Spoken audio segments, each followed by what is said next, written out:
Y bien, estamos ahora con Lourdes Flores. Lourdes, buenas noches. ¿Qué tal? Buenas noches, ¿cómo está? ¿Qué tal?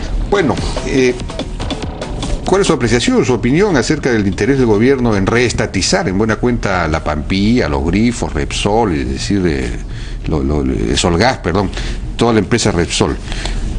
Tengo una preocupación muy sincera y creo que es un momento para que la oposición reaccione con mucha fuerza, porque me parece que el gobierno se está disparando tontamente a los pies.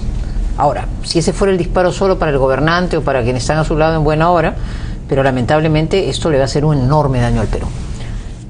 Creo que es una torpeza porque lo que comienza a verse, y volvemos a sentir el peligro de algo que creíamos que ya en el Perú se había superado, es que este es un problema político para el cual se busca un discurso económico o se cambian las reglas originalmente trazadas. El problema político es que creo que cascabelea, sin que ellos terminen de definir qué quieren hacer, la idea de quedarse en el poder. Entonces, cuando ya un gobernante pierde la serenidad de decir fui elegido por 5 años, además, caramba, obtuve, gracias a un viraje, a un respaldo político importante de un sector que no había votado por mí, para que comience a dar, todavía sin definirlo, ¿no?, pero comience a darte vueltas en la cabeza, ¿cómo puedo hacer para quedarme? En esto que García ha llamado ingeniosamente la reelección conyugal, ¿no es cierto? Entonces ya eso te hace perder la dimensión del estadista que cumple una tarea por un tiempo determinado. Yo creo que eso es lo primero que le está pasando a la pareja presidencial. La idea de la continuidad ronda sus mentes y en consecuencia en ese proyecto político comienzan a pensar cómo tengo que actuar y pierden la perspectiva de lo estadista. Claro, ya se podrían dejar de hacer reformas que pudieran no ser muy populares para algunos sectores, etcétera. Entonces comienzan a decir, bueno, a ver, de repente conviene, esto es especulación, pero es que es lo que uno percibe. El gobernante ya no tiene la serenidad de gobernar por los intereses nacionales, sino por un interés político. Entonces, a ver, me interesará volver a recuperar parte de los sectores que perdí en la segunda vuelta por lograr un 50% hacia otro lado. ¿Por qué? Porque obviamente pueden haber mejores fuerzas para representar los sectores que me respaldaron por el antifujimorismo en una segunda vuelta. Entonces, viene ahí el discurso económico. En el discurso económico, si tú dices, a ver, si tengo tiempo para quedarme, entonces puedo volver a algunos proyectos originales, y ahí viene otra vez esta vieja idea trasnochada que parecía superada de volver a tener un Estado que cumpla tareas estratégicas, ¿no? Entonces, todo parte de una perversión de no tener claridad en los objetivos políticos, de no saber con serenidad que uno cumple un ciclo político, y vienen entonces las trasnochadas ideas que además se acompañan con una situación internacional que hoy leía otra vez el Tribunal Constitucional Boliviano diciéndole al señor Evo Morales, no te preocupes, puedes postular, porque claro, la Constitución es anterior a ti. Argentina, Bolivia, tentaciones en Colombia, Venezuela, temas que rondan, Ecuador, temas que rondan Perú. Entonces, es una América Latina que todavía no termina de asentarse. Frente a todo eso, esos son los errores del gobierno. Yo creo que estamos en un momento en que no hay que dejar que este tren pase, Jaime. Yo creo que es un momento importantísimo para la oposición, porque todo esto está germinando, no estamos en el momento final. Entonces, es el momento en el cual tiene que haber un paralelo muy claro. En el tema de la reelección, marcando la cancha con firmeza y que se sepa claramente que habrán acciones a seguir. En el tema económico no hay que dejar pasar esto. Este decreto que se ha dictado el domingo, que es un decreto que desarrolla una ley pero que lo hace tergiversando, leyendo más allá de su alcance, que es un decreto tramposo, hay que plantear las acciones legales. Las interpelaciones que vienen a los ministros de Relaciones Exteriores y de Energía y Minas no son poca cosa. Creo que tiene que haber una oposición dispuesta, si es que no hay rectificaciones, a acusar constitucionalmente al ministro. O sea, tiene que haber una oposición fuerte, tiene que haber un bloque sólido que en defensa de principios nos unamos en torno a ellos y, como lo hemos hecho en más de una ocasión en nuestra historia contemporánea, ganemos esa partida porque los principios terminan siendo más fuertes. Es un momento que no hay que ceder. ¿Pero estará habiendo coordinación para ese fin? Mira, yo he tenido en lo personal, y yo ya no ejerzo la presidencia del partido, pero creo que todos estamos... Se ha producido una cosa interesante, se ha producido una coincidencia sin que hayan habido conversaciones previas. Por ejemplo, el tema Repsol ha generado rápidamente una coincidencia de criterios de quiénes. De nuestras fuerzas, del APRA, del fujimorismo, de sectores de Perú posible que se dan cuenta que no pueden tampoco, digamos, apuntalar lo que les dijeron que no iba a ir en esa dirección, sectores más liberales que en su antifujimorismo apoyaron al señor Humala, creo que nadie más claro que los Vargas Llosa. Entonces, y una reacción extraordinaria del presidente de la CONFIEP. Yo me he sentido muy orgullosa de ver recuperar un liderazgo empresarial en el señor García Miró, valiente, claro, tú acabas de hacer mención a reacciones, comienza a haber empresariado, entonces comienza a crearse, pero eso tiene que ir expandiendo. El ciudadano tiene que entender que esta lucha no es una lucha ideológica de capricho. Es como tú bien preguntabas, ¿qué queremos que el Estado haga? ¿Pero qué queremos que haga para usted, amigo? O sea, la pregunta simple es, ¿tiene sentido que saquemos de nuestras arcas fiscales que con tanto esfuerzo se está construyendo, que ha significado el esfuerzo de tantos miles de peruanos, 2.000 millones de dólares para gastárnoslo en una aventura empresarial? Cuando, entre paréntesis, para quienes son defensores de una refinería, el Estado tiene su refinería, o sea, sí, vamos a sacar la plata acá y no la metemos a la que ya tenemos. Pero nuevamente desviándolo de la salud, de la educación, del sueldo de los policías, del armamentismo de los equipos para la policía darnos seguridad. Esa es la pregunta que el ciudadano que nos está escuchando hoy día tiene que entender, para que esta no sea una batalla solamente teórica, sino que entendamos que de nuestros bolsillos otra vez los aventureros quieren sacar plata para destinarlo a fines que se pierden, y eso ya nos costó en el Perú muchos fracasos. Ahora, quizá esto obedezca a este proyecto reeleccionista, ¿no? Parece claro que el gobierno está pensando en presentar a Nadine Heredia, porque si no fuera así diría francamente no, y se acabó. No, y comenzarían a hacer lo que un gobierno responsable, es decir, si quieren tener como justo derecho una continuidad, podrían pensar en un proyecto que qué voy a hacer después. Si tengo una buena carta, ¿cómo puedo proponerle al país una figura que pueda darle continuidad? Se esforzarían por pensar qué otras ofertas podrían hacer para dejar una mejor imagen, pensando, por ejemplo, en un posible retorno después, pero no. Vuelve a rondar, desgraciadamente, en nuestros políticos no acostumbrados a entender que el poder es temporal, la idea de ya llegué, tengo 60% de popularidad y ahora me quedo. Sí. Ese es el drama de nuestras democracias. Es ahí donde comienzan a perturbarse los buenos gobiernos. Sí, pues ahora hay una discusión acerca de si Nadine Heredia puede postular o no. ¿Ella puede postular legal o constitucionalmente? ¿Ella puede postular? A mí me parece que está impedida por una norma legal que ha desarrollado la Constitución. Tengo que reconocer que esa norma, que reprodujo una existente, se dictó en el fujimorismo con muy mala leche contra Susana Iguchi. Eso hay que reconocerlo, y nosotros nos opusimos en ese momento a esa ley. Pero existe una prohibición legal, como existe una prohibición para que un funcionario que esté en funciones pueda postular si no renuncia 6 meses antes. O sea, no todas las prohibiciones están en la Constitución. Pero más allá de la prohibición legal, que yo creo que existe y por lo tanto su postulación sería ilegal e inconstitucional en mi concepto, hay un tema de más reflexión y más de fondo. No hemos aprendido en el Perú. No nos ha costado a los peruanos ya vivir el drama de la reelección. Ya no vivimos en carne propia lo que significa un gobierno que pierde la brújula porque su desesperación es continuar.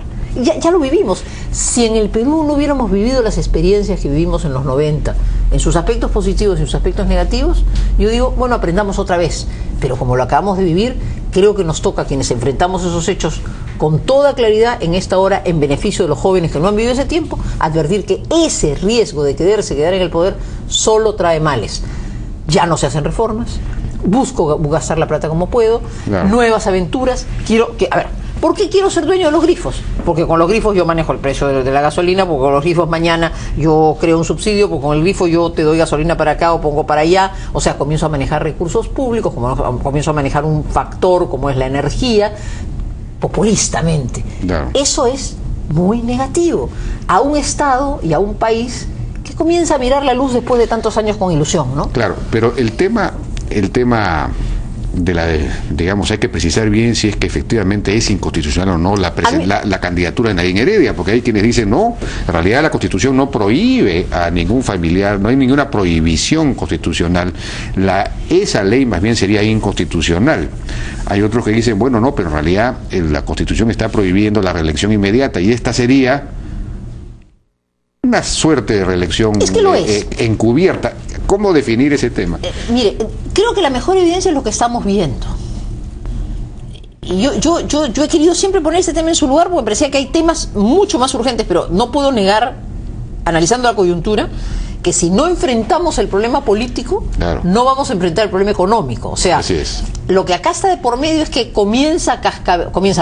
se va consolidando la idea de este es un proyecto que podría tener 2 etapas, etapa 1 y mejor 3 y 4, ¿no es cierto? Ya comienza la gente a soñar desde Palacio, ya yo me quedé, ya llegué, ahora me quedo, ¿no es cierto? 20 años. 20 años, ¿no? El sueño de los 20 años, el sueño de los caudillos, o sea, el proyecto de Humala, tal como yo lo veo, con un desviacionismo hacia más estatismo. Es en el fondo, es un pragmatismo caudillista, del caudillo que, como no tiene ideas claras, va acomodando sus ideas a lo que le parece que puede ser útil a su proyecto, que es durar en el poder. Fatal. El señor Humala ganó terreno cuando dejó de lado un proyecto ideológicamente equivocado y se puso al centro, en una posición sensata de tratar de ser un equilibrio. Pero eso lo ha perdido. Ahora lo que quiere es jugar a los dos pies. Quiere irse acomodando como las cosas le den. Quiere ir preparando el camino. Si tiene que ser populista, lo es. Si tiene que ser más estatista, lo es. Si de repente tiene que voltear, voltea. O sea, nos conduce a la nada. Y eso es imperdonable para un gobernante que encontró un país con la mesa servida y una ciudadanía que, habiéndole tenido terror, y una oposición que, habiéndole tenido terror a sus absurdas ideas de campaña, lo hemos acompañado con lealtad democrática. Aún sus más fuertes opositores, incluso en el fujimorismo, han tenido una conducta bastante responsable. Ha tenido una oposición responsable. Creo que hoy día esa oposición responsable tiene que ser una oposición muy fuerte. Señor Humala, que creo que entiende el lenguaje de militares, porque le gusta ser cachaco, y se ríe, es el gracioso, no dice nada, es el cachaco que va metiendo adentro. Bueno, el señor Humala tiene que entender que va a tener una oposición muy fuerte. Es indispensable que comprenda que a su estilacho de cachacote va a encontrar una posición democrática firme. Yo creo que es un momento en el que tenemos una responsabilidad muy grande, quienes queremos para el Perú claridad y quienes queremos que el Perú no retroceda a lo que ha ganado. Así que en democracia es muy importante que quien gobierne encuentre también el contrapeso, y que cuando se quiere pasar de vivos calladito nomás, voy soterrando por abajo, también se le para democráticamente. En el Perú no nos han ganado cuando hemos tenido una oposición fuerte y sólida y hemos logrado vencer proyectos autoritarios sobre la base de la tenacidad de las ideas. Creo, Jaime, que ese es el momento, y yo espero que la oposición esté a la altura de las circunstancias. Vamos a ir, Lourdes, a una pausa y regresamos.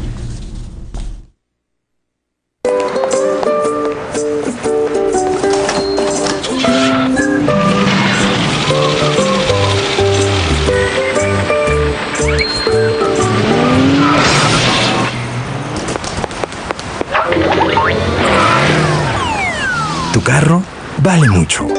Asegúralo. Todo va a estar bien. RIMAX Seguros. Ahora o nunca, Comfort Colchón Esmeralda PT 2 plazas a solo 599 soles. Además, llévate gratis un ropero 4 puertas por compras superiores a 1.499 soles en el departamento de colchones. Solo con tarjeta Ripley. Me fascina Ripley. Marca 1977 ahora. Llama a todo el mundo desde cualquier teléfono celular, marcando el 1977 antes del 00. Americatel. Volvió la Feria Scotia Puntos. Compra todo lo que quieras y págalo como quieras con tus tarjetas Scotiabank o con tus puntos. Ven este sábado 4 de mayo al Hipódromo de Monterrico. Scotiabank. Un país lleno de profesionales exitosos, pero exitosos de verdad. Al exitoso no solo se le mide por el dinero, sino por la cantidad de abrazos que recibe. No solo busca resultados en una torta estadística, también se ilusiona frente a una de chocolate o manjar blanco, y entiende la diferencia de tener una compañía y tener la mejor compañía. Porque el exitoso de verdad sabe que tan importante como seguir avanzando es disfrutar el camino. Saborea la vida, saborea Cusqueña.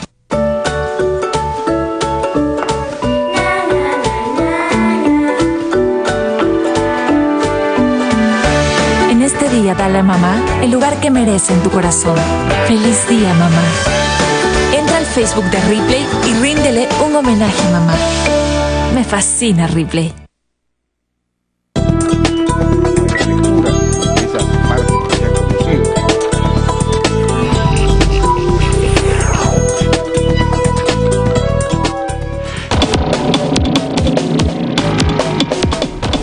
Bueno, seguimos conversando con Lourdes Flores, quien está afirmando que la oposición va a tener que tener una respuesta fuerte frente a esto. Ahora, quizás habría que formar una coordinadora. ¿Cómo se va a expresar una movilización o la censura de los ministros? ¿Qué curso tendría esto? A ver, yo creo que hay varias acciones que en simultáneo deben darse. En primer lugar, como es lógico, el ámbito parlamentario, que es el lugar donde en democracia naturalmente las fuerzas de oposición se expresan. Me parece que hemos tenido una coincidencia natural, el fujimorismo, el APRA, Alianza por el Gran Cambio, algunos representantes de Perú Posible, incluso sus marchas y contramarchas, Hay que hacer que ese bloque actúe sólidamente. Hay por medio de la interpelación al ministro Roncayolo, creo que tiene que ser una interpelación importante, conceptual, no parece en el detalle. Yo creo que hay que preguntar con claridad sobre la orientación internacional del Perú. Ahora, el problema es que el Congreso le autorizó el viaje. Claro, los llamados a la interpelación somos los que hemos votado en contra y algunos, claro, que han retrocedido, pero en fin, yo en el fondo saludo la rectificación de algunos voceros de Perú Posible que dicen, bueno, vamos a fiscalizar. No podemos perder de vista que en materia internacional los meses de junio, julio van a ser muy importantes. Hay que mantener una unidad muy fuerte en el Perú en relación al tema de la Haya. Podemos comprender razones de Estado, pero es muy importante que el gobierno sienta que nosotros queremos que el Perú preserve una línea de neutralidad en materia internacional, que saludamos la línea que dejó trazada el gobierno pasado, más bien de unir nuestros esfuerzos con los países prósperos de América Latina, y que no tenemos nada que hacer en la contemplación a la égida de los que quieren reelecciones, gobiernos autoritarios, gobiernos populistas. Ese no es el lugar del Perú y mucho tiempo nos ha costado colocarnos en la buena senda como o sea, el ministro de Relaciones Exteriores tiene que ser interpelado de eso, de la política general, importante de política exterior. Viene luego la interpelación al ministro de Energía y Minas, que me parece que tiene que ser durísima. Sé que viene invitado en un rato y ojalá sea más claro, porque esa explicación que ha dado el otro día, que es claro, poco más, han dictado un reglamentito, hay que desarrollar la ley, él no sabe nada, todo se está evaluando. Un ministro de Energía y Minas que trata de justificar que es muy importante que una empresa pública adquiera más activos, porque entonces va a subir. Oiga, señor, más activos, pero usted pone una deuda. ¿Usted quiere traer como activo nacional que saquemos plata todos nosotros de nuestros bolsillos, porque no es su plata, señor ministro, no es su plata, señor Humala, es la plata de todos nosotros, que saquemos plata para comprar una deuda? Si una empresa privada tiene una deuda, que vea quién se la compre o que quiebre. Claro. Pero el Estado no tiene por qué salir a salvar a ninguna empresa que tenga, si tiene deudas, que vea quién se las paga. Si no tiene que se las paga, que quiebre, que venda sus activos a la empresa a quien le dé la gana, pero porque tiene que ser con la plata de todos nosotros. Entonces, este salvataje, ¿a santo de qué? ¿Cuál es el interés? ¿Qué cosa tiene señor ministro que evaluar? No tiene nada que evaluar. Ahora, este decreto supremo, que de alguna manera repite un decreto legislativo que se dio, le permite al gobierno hacer una compra de esta naturaleza sin pasar por el Congreso, en buena cuenta. Cosa que a mí... Y eso no debería ser así, o si digamos, es decir, el Congreso tiene que aprobar, aquí hay disposición de dineros públicos, presupuesto, endeudamiento. Una de las buenas normas de la Constitución del 93 es el artículo 60. Ese artículo 60 dice varias cosas muy importantes. Como estábamos en una época de sacar al Estado de empresario, ¿para qué, amigos? Para que cumpla sus tareas de educación, de salud, de seguridad, para que los policías tengan equipamiento, para que hayan comisarías bien equipadas, para que la justicia de paz funcione bien. Para eso queremos que el Estado no se meta en lo que no tiene que estar y no arriesgue dinero. Entonces, pusimos un artículo 60 en que decimos, solo autorizado por ley puede el Estado ser empresario. Ser empresario significa o me meto nuevamente, o me meto a comprar cosas nuevas, o yo también creo quiere decir regreso de lo que me había ido, que es el caso de la refinación. En la refinación ya habíamos vendido una empresa, ahora la queremos recomprar. Eso necesitaba ley. ¿Por qué ley? Porque es una forma que el Parlamento Nacional en su conjunto dé el aval o no lo dé. Pero no solo dice eso, sino que dice que autorizará la intervención siempre y cuando estemos dentro del rol subsidiario del Estado. Y este principio, amigos, es fundamental. Es un principio por el cual lo que se pone es orden en la economía. Es un principio hasta de carácter moral. Que el dinero de todos nosotros se use en aquello que es la función del Estado y no aventuras empresariales que pueden terminar siendo exitosas o perderse dinero. Entonces, yo creo que esta ley tampoco pasaría porque no es un caso subsidiario. La pregunta ¿es indispensable que el Estado sea dueño de grifos? No, hay miles de empresas privadas que lo pueden hacer. ¿Es indispensable que el Estado tenga una refinería? No, tan es así que la ha tenido una empresa privada. Si no resulta eficiente, entonces habrá que cerrar esa refinería. Claro. Con mayor razón si ya tenemos una a la que tampoco le hemos puesto plata. ¿Es indispensable que el Estado vuelva a controlar el precio de los combustibles como ya lo ha hecho? Cosa que en su momento, cuando el precio subió, nos ha costado algunos miles de millones. No lo es. Entonces, no estamos ante el rol subsidiario del Estado. Por todas esas razones, no solo debe pasar por el Parlamento, sino que cuando pase por el Parlamento, cumpliendo la Constitución, debe ser rechazada la ley. Si todo eso pasa, Jaime, afortunadamente hay mecanismos de control constitucional para impedir que eso se dé, y yo confío Y por eso estoy haciendo una invocación muy seria, que a pesar de sus dificultades el Tribunal Constitucional sea preservado, porque tenemos la esperanza que sea el Tribunal Constitucional finalmente, como ocurrió en otras etapas, en que se defienda la economía social de mercado allí. Y yo tengo la esperanza que hay que proteger, el tribunal tiene que ser renovado, etcétera, pero hay que proteger la institución del tribunal y no maltratarla y dinamitarla por dentro en este momento. Es fundamental, porque yo creo que, gracias a Dios, este intento, si prosperara, habrá forma de pararlo. Todo eso nuevamente nos obliga a tener una oposición muy sólida en el Parlamento, en la opinión pública y eventualmente, como no, en acciones de más llamado popular o de más convocatoria, cosa que en el Perú hemos sabido hacer en determinados momentos. García, en el esplendor de su poder en el año 87, no pudo pasar la estanciación de la banca. Fujimori, en el esplendor del poder, terminó cayendo por las barbaridades que quiso hacer en materia democrática. Cuando en el Perú hemos defendido principios económicos o principios democráticos y nos hemos unido los ciudadanos de buena fe que amamos al Perú, esas cosas no han pasado. Y más le vale al señor Humala, que sabe poco de la historia política del Perú, no pretender que su fuerza sea lo que es. Sus compañeros de promoción, señor presidente, no le van a dar los votos necesarios, ni las botas van a impedir que los votos se impongan finalmente. Muy bien, Lourdes Flores, muchas gracias por tu participación en la hora N. Vamos a una pausa y regresamos ahora con el ministro de Energía y Minas, precisamente, Jorge Merinos.